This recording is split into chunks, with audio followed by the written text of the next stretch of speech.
बबीता, आज रोटी के साथ जो है कद्दू की सब्जी बनाना। अच्छा। अच्छा, और कद्दू कहाँ से आएगा? घर में कद्दू तो क्या एक सब्जी तक नहीं है। कद्दू कहाँ से लाओगे? अरे घर में नहीं है तो क्या हुआ, पड़ोसन के पास तो है। क्या मतलब? मतलब रोशनी भाभी ने कद्दू उगाया है ना अपनी छत पे। वहीं से लाऊंगा और क्या। अच्छा, और रोशन भाभी क्या तुम्हें कद्दू मुफ्त में दे देंगी? पैसे तो है नहीं तुम्हारे पास। उसका भी उपाय है मेरे पास। हाँ, उसके लिए मुझे तुम्हारी मदद चाहिए। रमेश ने बबीता के कान में कुछ कहा। बबीता एक खाली कटोरा लेकर पड़ोसन रोशनी भाभी के घर के बाहर चली गई। रोशनी भाभी, अरे ओ रोशनी भाभी, घर में हो क्या?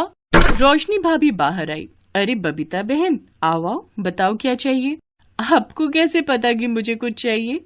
ये सुनकर रोशनी ने मन में सोचा, क्योंकि तुम दोनों पति पत्नी अपने मतलब के अलावा किसी से बात भी नहीं करते।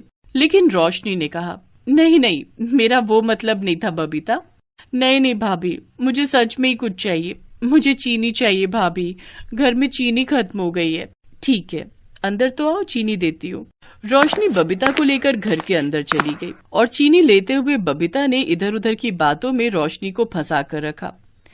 उसी मौके का फायदा लेकर रमेश पाइप के सहारे छत पर चढ़ गया और वहां से सबसे बड़ा कद्दू चुरा कर घर ले गया। बबीता भी घर लौट आई और कद्दू देखकर बहुत खुश हो गई। अरे वाह, तुमने तो कमाल ही कर दिया, आज तो मस्त सब्जी बनेगी। चीनी लाई हो ना, है? कद्दू की मीठी मीठी सब्जी बनाओ, मजे से खाएंगे। हाँ। इधर बबीता कद्दू की सब्जी बनाने लगी और उधर रोशनी रोज की तरह कद्दू के पेड़ पर पानी डालने छत पर गई और सबसे बड़ा वाला कद्दू ना देखकर चौंक गई। हाय, मेरा कद्दू कहाँ गया? बड़ा वाला कद्दू ही कैसे गायब हो गया? देखकर तो लग रहा है कि अभी अभी कोई काट कर ले गया है। आजकल लोग कद्दू भी चोरी करने लगे। हे भगवान। पेड़ पर और भी कई सारे कद्दू थे, इसीलिए रोशनी ने ज्यादा ध्यान नहीं दिया। वो हर रोज कद्दू के एक पेड़ पर पानी डालती थी, जिसकी वजह से उसके पेड़ में बहुत बड़े और स्वादिष्ट कद्दू उगते थे। रोशनी उस दिन भी पानी डालकर अपने कमरे में चली गई और उधर रमेश और बबीता रोटी से कद्दू की सब्जी खाने लगे। अरे वाह बबीता, कद्दू की सब्जी कितनी स्वादिष्ट बनी है। हाँ, तुम्हारे हाथों में तो जादू है। जादू मेरे हाथों में नहीं, कद्दू में है। वो बात तो है, डायरेक्ट पेड़ से काट के लाया हूँ, अच्छा तो होगा ही। दोनों ने मजे से 2 दिन तक कद्दू की सब्जी खाई। 2 दिन बाद कद्दू खत्म हो गया। हाँ जी, सुनते हो? घर में सब्जी नहीं है, कद्दू खत्म हो गया। तो फिर से लाएंगे, इसमें कौन सी बड़ी बात है। रमेश काम नहीं करना चाहता था। 2 दिन तक कद्दू खाने के बाद भी उसे चैन नहीं आया था। वो और कद्दू चाहता था। उसने अपनी बीवी को फिर से कटोरा देकर रोशनी भाभी के पास भेज दिया। रोशनी भाभी, घर पे हो क्या? हाँ बबीता, बोलो, आज क्या चाहिए? आज मिर्ची चाहिए थी भाभी। हाँ हाँ, अंदर तो आओ।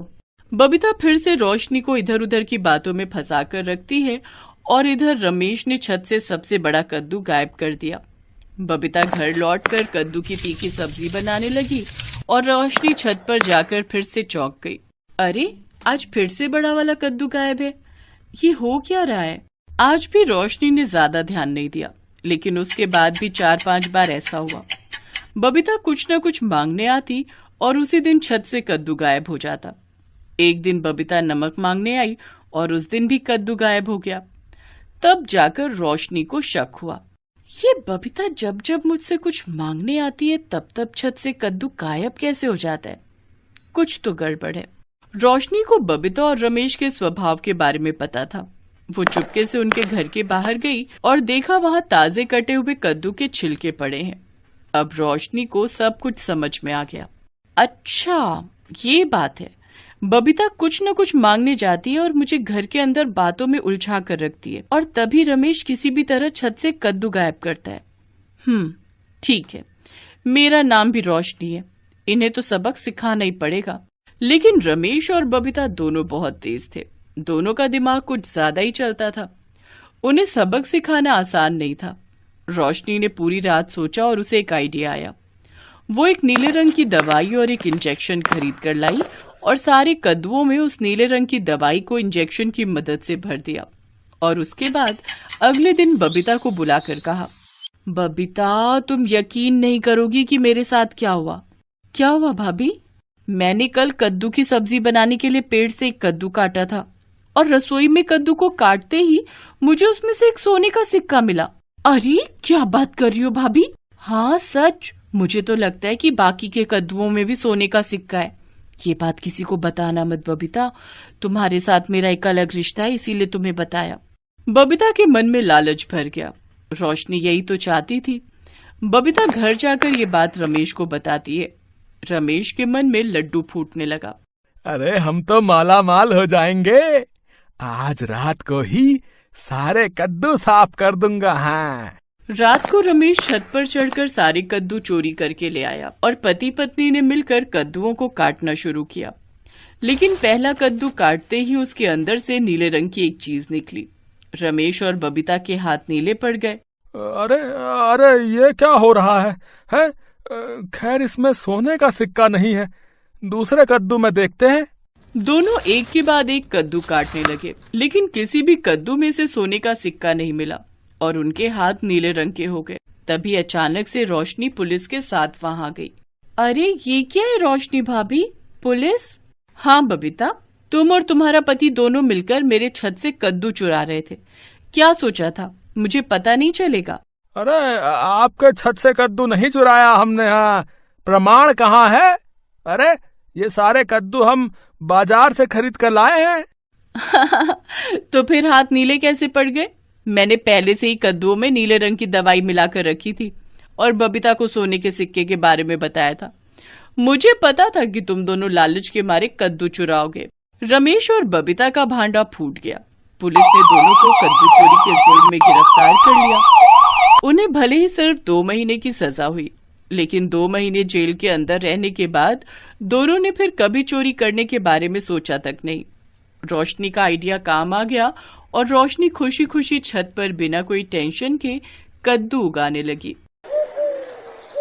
सीमा और मोहित दोनों जॉब वाले थे। काफी समय बाद सीमा का ऑफिस ऑफलाइन स्टार्ट हुआ था, इसलिए वो सुबह 9 बजे ही निकल जाती थी और शाम को 7 बजे घर लौटती थी। पर मोहित का ऑफिस ऑनलाइन ही था। वर्क फ्रॉम होम की वजह से मोहित ऐसा नहीं था कि लेट उठे। वो भी सीमा के साथ जल्दी उठकर उसकी काफी हेल्प करवा देता था। कुल मिलाकर उनकी लाइफ छोटी छोटी खुशियों से भरी हुई थी।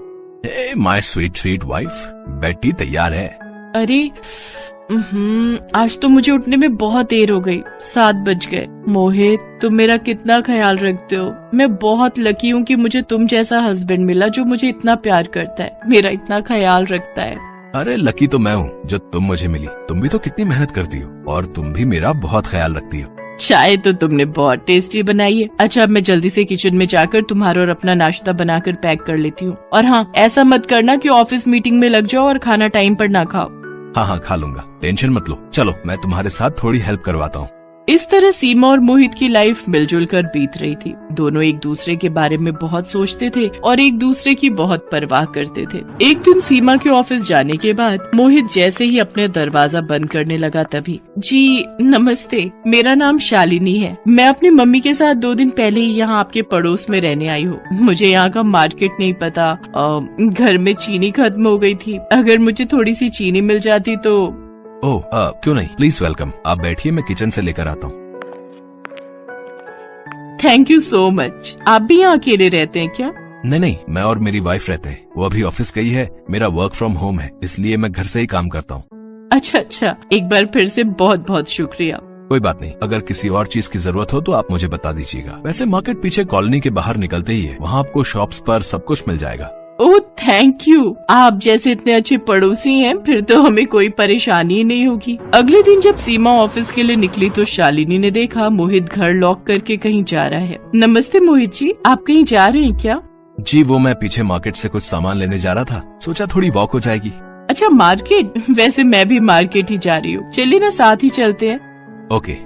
अब तो शालिनी अक्सर ही किसी न किसी बहाने मोहित से मिलने आने लगी। एक दिन, जी कहिए, मैंने आपको पहचाना नहीं। अरे ये शालिनी जी हैं, हमारे पड़ोस में 1 महीना पहले ही रहने आई हैं। नमस्ते शालिनी जी। नमस्ते मोहित जी। अच्छा, मैंने अगर सही पहचाना तो आप सीमा जी हैं, मोहित जी की पत्नी। जी बिल्कुल सही पहचाना। आइए ना, प्लीज अंदर आइए। आपके पति बहुत ही अच्छे हैं, हमेशा मेरी मदद करते हैं। मैं तो सचमुच सोच रही थी कि नई जगह जाऊंगी तो बड़ी परेशानी होगी, पर मोहित जी ने तो मेरा बहुत साथ दिया। वैसे आज आपकी छुट्टी है क्या? नहीं, छुट्टी तो नहीं है, पर मैंने आज छुट्टी ली हुई है। वो क्या है ना, आज हमारी शादी की सालगिरह है, तो मोहित और मैं एक साथ समय बिताना चाहते थे। अच्छा, शादी की सालगिरह बहुत मुबारक हो। एक काम कीजिए, आज आप और मोहित जी मेरे घर आइए, मैं आपके लिए अच्छा सा डिनर रेडी करूंगी। मम्मी भी आपसे मिलकर बहुत खुश होंगी। पर अरे, आप भी तो हमारे लिए इतना कुछ करते हैं। चलिए, पक्का हुआ, आज रात का खाना आप मेरे घर खाएंगे। अच्छा चलती हूँ, रात के लिए आपके खाने की तैयारी भी करनी है। शालिनी घर चली जाती है, पर सीमा गुस्से में थी। ऐसे थोड़ी होता है, हम दोनों घूमने जाने वाले थे और मुझे सही नहीं लग रहा, तुम इस शालिनी से दूर रहना। क्या बात है, चेहरे पर जलन साफ दिखाई दे रही है। चलो कोई बात नहीं, वो इतने प्यार से बुला गई है तो आज हम उनके घर ही डिनर कर लेंगे। ना चाहते हुए भी सीमा को मोहित के साथ शालिनी के घर डिनर पर जाना पड़ता है। उस रात शालिनी और उसकी माँ मोहित के साथ खूब बातें करती हैं, मानो वो कितने समय से मोहित को जानती हो। सीमा सब कुछ देख रही थी, पर वो उस समय चुप रही। आंटी जी, आपके हाथ की मेथी आलू खाकर तो मजा ही आ गया, बहुत बढ़िया डिनर था। तो रोज आ जाया करो बेटा, तुम्हारा अपना ही घर है। मैं एक काम करती हूँ, कल मैं कढ़ी चावल बनाने वाली हूँ, मैं शालिनी के हाथ तुम्हारे लिए भेज दूंगी। और फिर कुछ देर बाद मोहित और सीमा घर आ जाते हैं। अगले दिन सीमा ऑफिस चली जाती है, पीछे से शालिनी कढ़ी चावल देने के लिए आ जाती है। उस समय मोहित नहाकर ही बाहर निकला था, उसने वो ऐसे ही दरवाजा खोल देता है। कौन है? आ रहा हूँ। पता नहीं कौन है, लगातार घंटी बजाता जा रहा है। ओह शालिनी जी, आप सॉरी, मैंने सोचा प्रेस वाला कपड़े लेने आए। मैंने उसे फोन किया था कि प्रेस के कपड़े ले जाएगा। वो मम्मी ने कढ़ी चावल बनाए थे, तो वो बोली कि गरम गरम आपको दे आऊं। आप किचन में रख दीजिए, मैं बस 2 मिनट में आता हूँ। क्या मोहित जी, आप बिल्कुल लड़कियों की तरह शर्मा रहे हैं। आप थोड़ा सा खाकर बताइए तो कैसे बने। अरे खाइए ना प्लीज। शालिनी जबरदस्ती मोहित के मुंह में कढ़ी चावल खिला देती है। मोहित शालिनी को बहुत रोकने की कोशिश करता है, पर शालिनी थी कि जिद पर अड़ी हुई थी। जबरदस्ती मोहित को कढ़ी चावल खाने पड़ते हैं। शाम को 7 बजे सीमा घर पहुंचती है, तभी मोहित की आंख खुलती है। उसका सिर दर्द से चकरा रहा था, पर तब तक बहुत देर हो चुकी थी। घर का दरवाजा शालिनी खोलती है। शालिनी को सामने देखकर सीमा हक्की बक्की रह जाती है। शालिनी चुपचाप वहाँ से चली जाती है, पर उसके जाने के बाद सीमा और मोहित की जिंदगी में तूफान आ जाता है। सीमा, मेरी बात का विश्वास करो, ऐसा कुछ नहीं हुआ हम दोनों के बीच में। सीमा, मैं तुम्हें कैसे समझाऊं, ये सब शालिनी की चाल है, उसने मुझे फंसाया है। वो मेरे लिए कढ़ी चावल लेकर आई थी, मैंने उसे बहुत रोका, पर वो मेरी बात मान ही नहीं रही थी। उसके बाद मुझे नहीं पता कि क्या हुआ, मैं बिस्तर में था और शालिनी मेरे बराबर में। मुझे कुछ भी याद नहीं है। सीमा प्लीज मेरी बात का विश्वास करो। मुझे कुछ नहीं सुनना मोहित, मेरे सामने से हटो। मैं इस घर में नहीं रहूंगी, मैं मम्मी के घर जा रही हूँ और मुझे फोन करने की कोशिश भी मत करना। मोहित ने सीमा को समझाने की बहुत कोशिश की, पर सीमा ने उसकी बात पर यकीन ही नहीं किया। वो अपनी मम्मी के घर रहने चली गई। पीछे से शालिनी मोहित के पास आती है, पर मोहित उसे घर से निकाल देता है। शालिनी, यहाँ से चली जाओ, वरना पुलिस को बुलाते देर नहीं लगेगी। आज तुम्हारे कारण ही मेरा घर बर्बाद हुआ है, मुझे तुम्हारी एक नहीं सुननी। अरे नाराज क्यों होते हो? मैं तो तुम्हें बस ये फोटोज दिखाने आई थी जो मेरी और तुम्हारी उस दिन बेड वाली थी। अब जल्दी से पैसे दे, वरना मेरी बेटी तेरे फोटो सोशल मीडिया पर डाल देगी, फिर तू न घर का रहेगा न घाट का। इसका मतलब तुम दोनों ने मिलकर मुझे फंसाया। मोहित के पास कोई और चारा नहीं था। वो कुछ पैसे शालिनी के हाथ पर रखता है। अब तो शालिनी ने उसे ब्लैकमेल करना भी शुरू कर दिया था। सीमा मोहित का फोन नहीं उठाती थी। मोहित ने सीमा से कई बार मिलने की कोशिश की, पर सीमा ने उससे मिलने से मना कर दिया। मोहित बहुत परेशान रहने लगा था। शालिनी और उसकी माँ मिलकर उसे ब्लैकमेल कर रही थी। फिर एक दिन सीमा के सामने शालिनी की सच्चाई आ जाती है। वो उसे बाजार में एक आदमी से बात करते सुन लेती है, जिसमें शालिनी उस आदमी को उस नशे की दवाई के पैसे दे रही थी, जो दवाई उसने कढ़ी चावल में मिलाई थी। सीमा मोहित को फोन मिलाती है और सब कुछ प्लान करके वो पुलिस को लेकर शालिनी के घर पहुंचती है। शालिनी और उसकी माँ घर छोड़कर भागने वाली थी, तभी वो पुलिस की पकड़ में आ जाती है। हमें छोड़ दीजिए इंस्पेक्टर साहब। शालिनी, अब तुम अपना गुनाह नहीं छुपा सकती। पुलिस ने उस आदमी को पकड़ लिया है जिसने तुम्हें नशीली दवा बेची थी। मैडम, अब चुपचाप दोनों हमारे साथ पुलिस स्टेशन चलो। पुलिस शालिनी और उसकी माँ को पकड़कर ले जाती है। आई एम सॉरी मोहित, मुझे तुम पर विश्वास करना चाहिए था। नहीं सीमा, गलती मेरी ही है। मुझे ऐसे किसी अनजान के साथ इतनी बात नहीं करनी चाहिए थी। किसी का कुछ भरोसा नहीं, कौन हमसे किस कारण दोस्ती बढ़ा रहा है, मुझे भी पहले जांचना परखना चाहिए था। मोहित और सीमा एक दूसरे के गले लग जाते हैं। दोनों की आंखों में फिर से एक दूसरे के लिए वही प्यार था जो आंसू बनकर छलक रहा था।